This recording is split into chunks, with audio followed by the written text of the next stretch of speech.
नमस्कार, आप देख रहे हैं कशिश न्यूज और न्यूज रूम लाइव में आपके साथ मैं हूं दीपक शर्मा। बुलेटिन की शुरुआत बिहार विधानसभा के सत्र के साथ। नई सरकार का यह पहला सत्र है और पहले सत्र में राज्यपाल के अभिभाषण पर सत्ता पक्ष और विपक्ष को समय दिया गया था अपनी अपनी बात रखने का।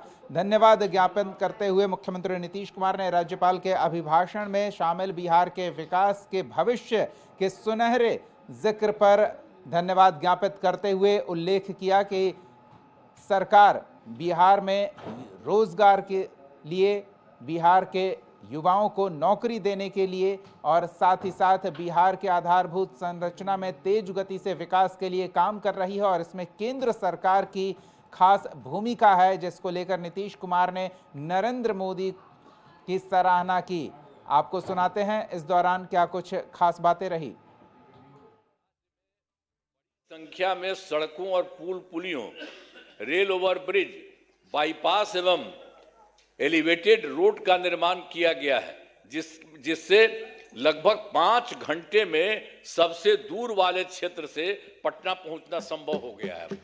ये सब काम हो रहा है। इसे और बेहतर करने का प्रयास जारी है।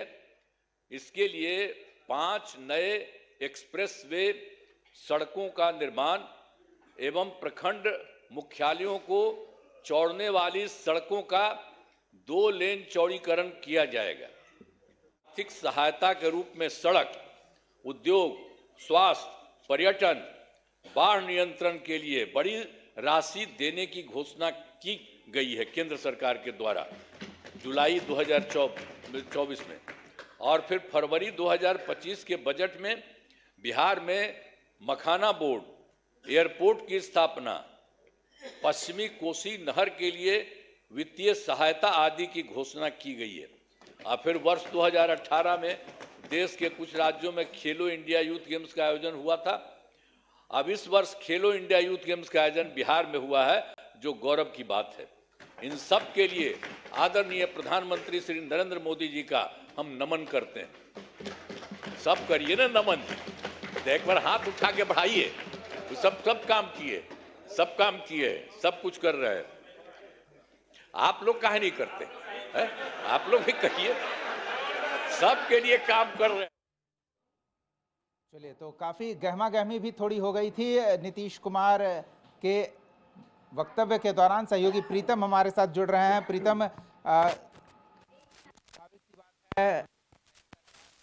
सत्र और पहले सत्र में भविष्य की जो सुनहरी बातें चुनाव के दौरान वादों में थी, उन्हें धरातल पर उतारने की एक रूपरेखा अभी दिखनी चाहिए। वो दिखाने का प्रयास राज्यपाल के अभिभाषण के जरिए भी हुआ और के वक्तव्य के दौरान।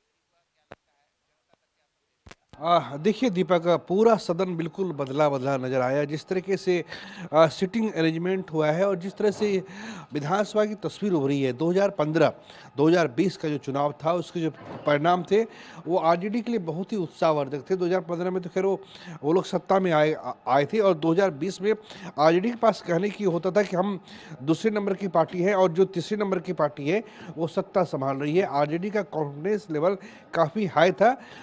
जदयू तीसरे नंबर पर होने की वजह से उस आक्रामक स्थिति में नहीं थी। आज जब मुख्यमंत्री बोलने के लिए, जब उन्हें टोटल 2 घंटे का समय दिया गया था अध्यक्ष की तरफ से, जब मुख्यमंत्री बोलने के लिए सामने आए तो उनके पास वाकई बोलने के लिए बहुत कुछ है।